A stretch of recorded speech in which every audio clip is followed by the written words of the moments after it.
Trabajas 8 horas al día, 5 días a la semana, todo el año. Y al final del mes, tu cuenta bancaria te dice 7,363 pesos. Ese es el ingreso laboral real promedio mensual de los mexicanos según el Coneval, con datos del cuarto trimestre de 2024. 7,363 pesos. Y lo más perturbador no es esa cifra. Lo más perturbador es el por qué lleva décadas sin moverse de ahí. Eso es exactamente lo que vamos a descubrir hoy. Bienvenidos a Economía Curiosa. Empecemos con los números reales. Sin maquillaje, 7,363 pesos al mes. Eso es lo que gana en promedio un trabajador mexicano. Y no es lo mismo para todos. Según el Coneval, los hombres ganan en promedio 8,025 pesos con 83 centavos, mientras que las mujeres ganan 6,431 pesos con 81 centavos. Una brecha de más de 1,500 pesos por el simple hecho de ser mujer. Y aquí viene el primer dato que debería quitarte el sueño. En el cuarto trimestre de 2024, el 35,4% de los mexicanos estaba en situación de pobreza laboral según el Coneval. Eso significa que más de 1 de cada 3 personas que trabajan no gana suficiente para comprar siquiera una canasta alimentaria básica. No un departamento, no un auto, una canasta de comida. Con su trabajo. Ahora la pregunta que cambia todo. ¿Por qué? ¿Por qué México, con su posición geográfica privilegiada, con el TIMEC firmado con las 2 economías más grandes del mundo, con décadas de exportaciones industriales, no logra pagar mejor a sus trabajadores? Hay 5 razones estructurales. 5 cadenas. Vamos una por una. Primera cadena, la trampa de la informalidad. Según el INEGI, en enero de 2026, el 54,6% de los trabajadores mexicanos estaba en la informalidad, más de la mitad. Sin seguro social, sin contrato, sin prestaciones garantizadas. Y la cifra no cede. Al cuarto trimestre de 2025 llegó al 55% según el Observatorio México, ¿Cómo vamos? Y aquí está el mecanismo que aplasta los sueldos de toda la economía. Cuando más de la mitad de la fuerza laboral puede ser contratada sin costos formales, los empleadores formales también tienen menos presión para ofrecer salarios competitivos. El Coneval lo cuantifica con precisión. En el cuarto trimestre de 2024, los trabajadores formales ganaban en promedio 10,349 pesos con 13 centavos al mes. Los informales, apenas 5,146 pesos con 34 centavos. El doble.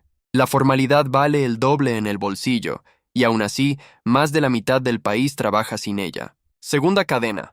La productividad que nunca llegó. El INEGI mide algo llamado productividad total de los factores, que calcula qué tan eficientemente usa una economía su trabajo y su capital. Los datos son duros. Entre 1991 y 2023, esa productividad cayó en promedio medio punto porcentual cada año. Negativa. No estancada.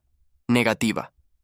Lo confirma también BBVA Research en su análisis de julio de 2025, señalando que la economía mexicana ha dependido casi exclusivamente de usar más insumos, sin lograr que la máquina funcione mejor. Y la OCDE lo remata. México es el país miembro donde más horas se trabajan al año, con un promedio de 2,132 horas. Más que cualquier otro.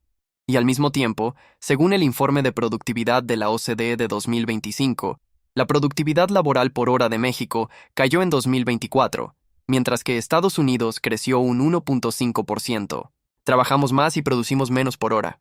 Esa combinación es la receta exacta para sueldos bajos. Tercera cadena. El modelo de ensamble que dejó los salarios en el piso. Esta es la cadena que menos se habla y que más daño ha hecho. Y hay que entenderla bien. México exporta muchísimo. En 2024, las exportaciones superaron los 10 billones de pesos según la Secretaría de Economía. Autos electrónicos, maquinaria, todo suena muy bien. Pero hay un problema oculto en esos números. Una enorme proporción de lo que México exporta no fue realmente producido aquí. Fue ensamblado aquí. La industria maquiladora, ese modelo donde empresas extranjeras traen los componentes, los trabajadores mexicanos los arman y el producto sale al mercado global.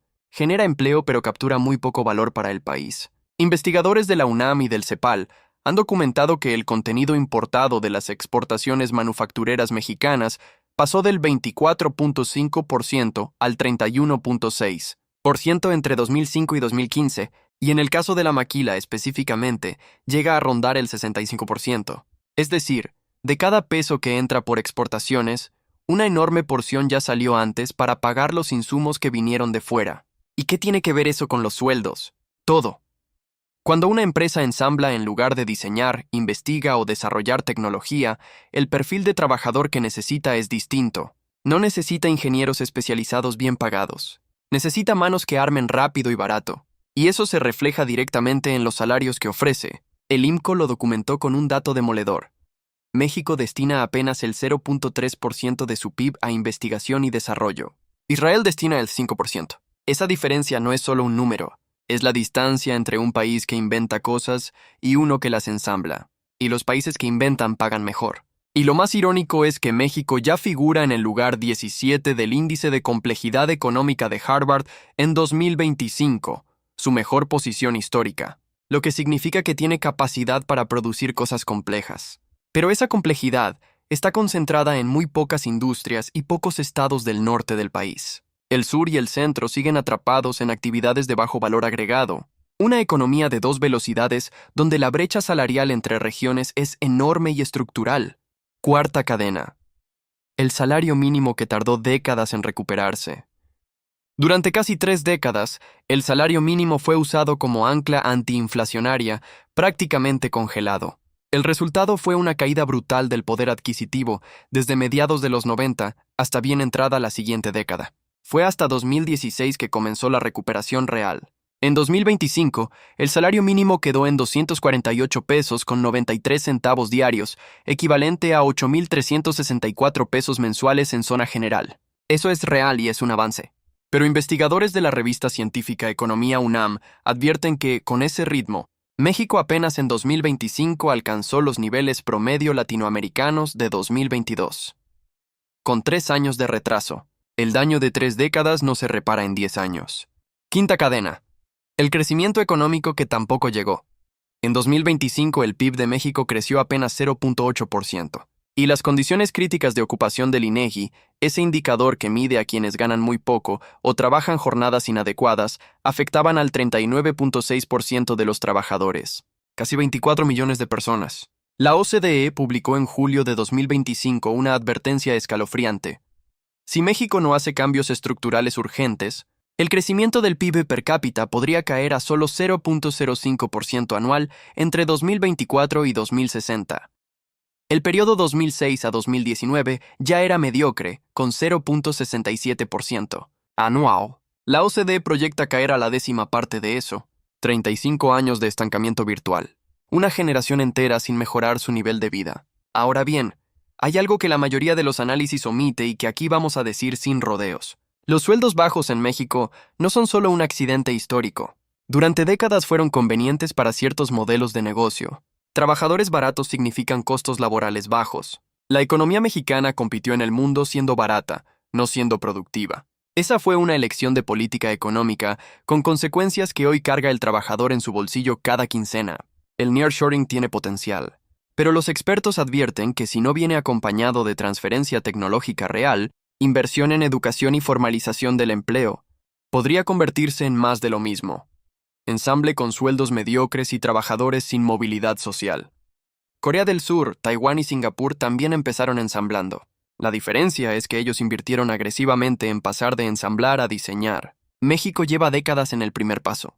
La OCDE calcula que si México cerrara 2/3 de la brecha de género en el empleo y la productividad creciera a la mitad del ritmo de los países más avanzados, el PIB per cápita podría crecer 1.55% anual.